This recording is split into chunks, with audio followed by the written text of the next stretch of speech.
বন্ধুরা, welcome back to my channel Binij ব্লগে। তোমাদের জন্য আরও একটা ভিডিও নিয়ে চলে এসেছি।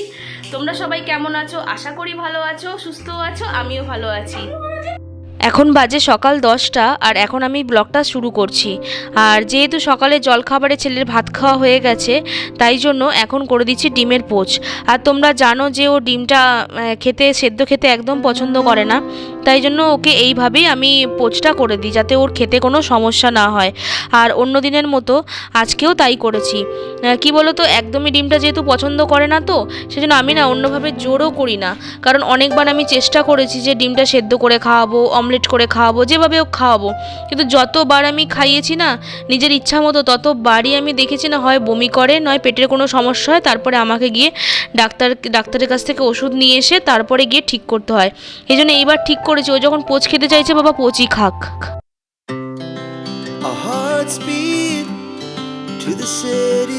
এরকমভাবে ডিম করলে না বেশ অল্প সময়ের মধ্যে হয়ে যায়। যেরকম সেদ্ধ করতে অনেকটা বেশি সময় লাগে, এটা অনেকটা তাড়াতাড়ি হয়। তো এই ধরনের ডিমের পোচ খেতে বেশ ভালো লাগে, যেটা তেলের মধ্যে ভাজা হয় সেটার থেকেও বেশি। আমার মা বলে, যখন এই ধরনের ডিমের পোচ করা হয় তখন না উপরের অংশটা না তুলে ফেলে দিতে হয়, কারণ ওতে না অ্যালার্জি হয়। সময় হচ্ছে সকাল 11:30, দেখেছো? আর আজকে ব্লগ স্টার্ট করতে অনেকটাই আমার দেরি হয়ে গেছে।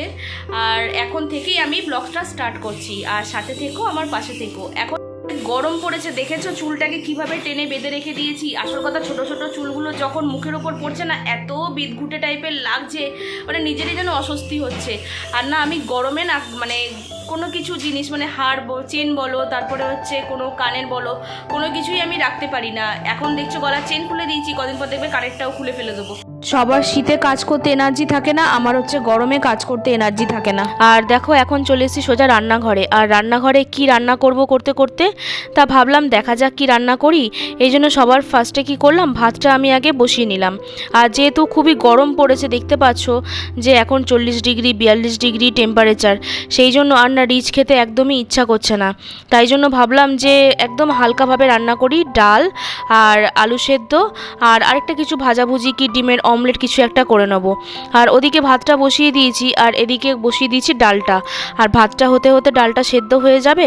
তারপরে যদি একটু ফোড়ন দিয়ে রসুন ফোড়ন দিয়ে একটু পেঁয়াজ ফোড়ন দিয়ে ভেজে নিলেই মোটামুটি মানে ডালটা সারতে নিলেই হয়ে যাবে। যেন ডালটা সেদ্ধ বসিয়ে দিলাম। আর দেখবে ভাতটা আর ডালটা সেদ্ধ হতেই যতটা সময় লাগে, আর সব কিছু যদি হাতের সামনে করা থাকে না, দেখবে হতে আর যেন বেশি সময় লাগে না। এখন না রান্নাঘরে ঢুকে রান্না করাটা ভীষণই কষ্টের, মানে এতটা গরম পড়েছে। আর শুনছি চারিদিকে যেন খবরে বলছে যেন আরও গরম পড়বে। জানি না কিভাবে বেঁচে থাকবো এই গরমের মধ্যে। তার উপরে স্কুলটা যদি একটু ছুটি দিয়ে দিত, তবে না একটা রেহাই পাওয়া যেত। কিন্তু এখনও তো স্কুলেরও কিছু সেভাবে জানায়নি, যার জন্য বুঝতেই পারছি না যে কি করব না করব এই গরমের মধ্যে। এই দেখো আমার মোটামুটি ডালটাও সেদ্ধ হয়ে গেছে, আর ওদিকে ভাতটাও মোটামুটি হয়ে গেছে। আর এখন পেঁয়াজ একটু ফোড়ন দিয়ে দিচ্ছি। আসলে ঠিক করলাম পেঁয়াজটা ভেজে আগে তুলে রাখছি, কারণ হচ্ছে পেঁয়াজটা দিয়ে আলু ভাতে মাখবো। একটু লঙ্কা ভেজে পেঁয়াজ ভেজে বেশ লাল লাল করে একটু ওরকমভাবে আলু ভাতেটা মাখলে না বেশ সুন্দর হয়, মানে আলুর চোখা যেটা আমরা বলি, সেইভাবে করলে বেশ টেস্ট হয়। সেইটাই আজকে আমি করছি। To the city streets, we began to feel the fire. We rise like tall. দেখো আলু ভাতেটা কি সুন্দর মাখা হয়েছে, আর আমায় কিন্তু কমেন্ট করে অবশ্যই জানাবে কেমন হয়েছে। আর এদিকে ডালটাও হয়ে গেছে। ডালটা আসল কথা দুটো বাটিতে তুলে রেখে দিয়েছি, একটা হচ্ছে রাতের জন্য, একটা হচ্ছে দুপুরের জন্য। আর রাতেরটা যদি দুপুরে ইউজ করি না, ডালটা ওখান থেকে তুলি, আর সেটা না ঘাটাঘাটির জন্য হয়ে যায় কি নষ্ট। আর এখন যেহেতু গরম পড়েছে, আর ওদিকে করে নিয়েছি ডিমের মামলেটটা তোমাদের আমি দেখাতে পারিনি। আসল কথা যখন করেছি তখন না ভুলে গেছিলাম যে ডিমের মামলেটটাও দেখাবো। আর এদিকে গ্যাস ট্যাসগুলো পরিষ্কার করে নিচ্ছি। আর এটা হয়ে গেলেই মোটামুটি আমার অনেকটা কাজ হয়ে যাবে। আর যেহেতু আমাদের নিরামিষের দিনটা বেশি থাকে, কারণ আমরা মঙ্গল বৃহস্পতি তারপরে শনিবার দিনটা না নিরামিষ খাই, যার জন্য আমাদের এই তারপরে পরিষ্কার পরিচ্ছন্নটা খুব ভালো করে করতে হয়। দেখবে যাদের বাড়িতে অতটা নিরামিষ খাওয়াটা চলে না, তারা মোটামুটি একটু পরিষ্কার করলো, তাহলে হয়ে গেল। কিন্তু আমাদের যেহেতু পুরোটাই নিরামিষ হয়, সেই জন্য অনেকক্ষণ ধরে পরিষ্কার করতে হয়। তারপরে আমাদের জানো তো মশলাপাতির কৌটোটা সেটাও আলাদা থাকে, মানে হচ্ছে একটা হচ্ছে আমিষ দিনে রান্নার জন্য, আরেকটা হচ্ছে নিরামিষ দিনে রান্নার জন্য। কেননা আমিষ দিনে মা বলে আমিষ দিনে যদি আমরা ওই মশলা দিয়ে রান্না করি হয়তো একটু ছিটে যেতে পারে, কিন্তু নিরামিষ দিনে সেটা তো আর কাজে লাগবে না। সেই জন্য মা কী করেছে, আমিষ দিনে রান্নার জন্য একটা সেট করেছে, মানে আদা বলছি সরি, নুন, তারপরে হলুদ, তারপরে হচ্ছে তেল, সব কিছু একটা আলাদা করেছে, আর নিরামিষের জন্য আলাদা করেছে। আর আমি দেখো এখানে চপিং বোর্ডটা আমি ধুয়ে নিচ্ছি, কারণ কি বলতো আমি না বটি দিয়ে কাটতে ভালো পারি না, আর আমার বটি দিয়ে কাটতে খুবই সমস্যা হয়। আসল কথা, আমার যখন বিয়ে হয়েছিল, প্রায় এখন ধরো বিয়ে হয়েছে আমার 14 বছর চলছে, এবার 14 বছর আগে যখন বিয়ে হয়েছিল, তখন আমি বিয়ের পরপর আমি দিল্লিতে চলে গেছিলাম।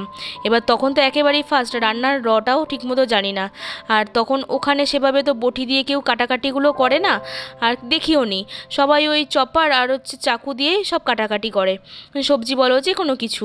এবার ওই যে আমার কাটাকাটির অভ্যাসটা চাকু দিয়ে হয়ে গেছে না গত 2 বছর 3 বছরে, সেই অভ্যাসটা না আমি না ছাড়তে পারছি না, যার জন্য আমার কি হয়েছে, এখনও আমি ওই চপার আর কাঁচি দিয়ে চাকু দিয়েই যেন আমার সুবিধা হয় কাটতে। বন্ধুরা, এখন স্নান কমপ্লিট হয়ে গেছে, এবার হচ্ছে তৈরি হয়ে নিয়ে যাব হচ্ছে সোজা স্কুলের দিকে, কারণ এখন বাজে হচ্ছে 1:45।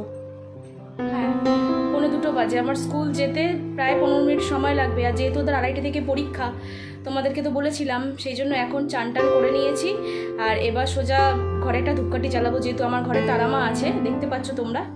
আর ধূপকাঠি জ্বালিয়ে তারপরে মাকে নমস্কার করে তারপরে আমরা বেরোবো সোজা স্কুলের দিকে। আর ছেলেকে খেতে দিয়ে দিয়েছি, ছেলে এখন বসে খাচ্ছে। চলো দেখতে থাকো। আমার একটু স্নান করতে দেরিই হয়, কারণ আমি কি করি বলো তো, সমস্ত কাজটা একবারে সেরে নিয়ে তারপরে স্নান করে নিয়ে পরের জন্য আর কোনো কাজ রাখি না।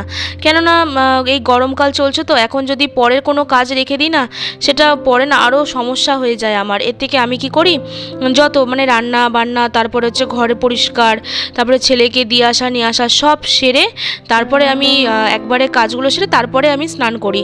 আর তখন যদি স্নান করি তখন মনে হচ্ছে একটু আরামও পাই সব কাজগুলো করে স্নান করার পর। এখন ঠাকুরকে ধূপকাঠি জ্বালিয়ে নিচ্ছি। আর আমাদের তোমরা জানো যে আমাদের ঠাকুর ঘরে ঠাকুর আছে, এটা কি বলো তো আমি ঘরে রেখেছি কেন বলো তো, যে ঘরের মধ্যে একটু দেখে বেরোবো, মা ঘরে থাকবে না, সেই হিসাবে আমি ঘরে মাকে রেখে দিয়েছি। স্কুলে যাব বলে একদম তৈরি হয়ে নিয়ে তারপরে গিয়ে ক্যামেরার সামনে আসলাম। দেখে জানিও আমাকে কেমন লাগছে। আসল কথা, এই গরমের মধ্যে কী আর সাজবো, শুধু একটু জাস্ট হালকা করে লিপস্টিক দিয়েছি আর একটা কুর্তি পরেছি, ব্যাস এটাই আমার কাছে যথেষ্ট। আর এই গরমে কে এত সাজে বাবা, আমি তো বুঝে পাই না। খাওয়া দাওয়া করে ভাবছি একটু চাউমিনই বানাই, তাতে ছেলেটাও খেয়ে নিতে পারবে আর আমরাও খাবো। চলো দেখতে থাকো। সবাইকে জানাই শুভ সন্ধ্যা। আর এখন একেবারে সন্ধ্যাবেলায় আমি ব্লগটা স্টার্ট করছি। আর আজকে ছেলের পরীক্ষা শেষ হলো, আর সেই জন্য ছেলে বলল মা আজকে স্পেশাল কিছু একটা টিফিন বানাও। আর স্পেশাল বলতে কি বানাবো করতে করতে তা ভাবছি যে একটু চাউমিনই বানাই।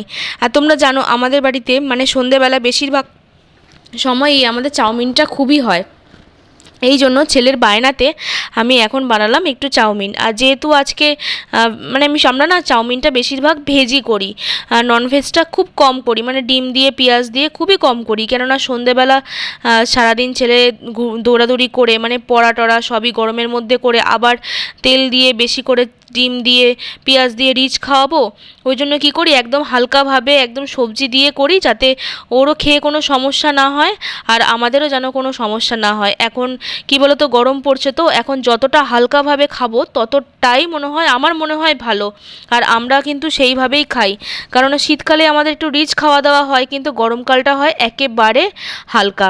আর জানো তো আজকে চাউমিনটা না আমি যখন সেদ্ধ করতে গিয়েছিলাম তখন না তেল দিতে ভুলে গেছি, আর যার জন্য দেখছি চাউমিনটা অনেকটা গায়ে গায়ে লাগানো হয়েছে। কিন্তু সেটা পরে ঠিক হয়ে গেছিলো, কিন্তু তখন যেন একটু মনে হচ্ছিলো সেদ্ধ করার সময় তেলটা দিয়ে নিলে ভালো হতো। আর দেখো এখন চাউমিনটা একদম কিচ্ছু নেই, জাস্ট আলু আর ক্যাপসিকাম রয়েছে। ভেবেছিলাম গাজরটা দেবো, কিন্তু দেখছি ছেলে গাজর অত পছন্দ করে না, মানে গাজর খেতে পছন্দ করে একদম কাঁচাটা, এইভাবে নয়।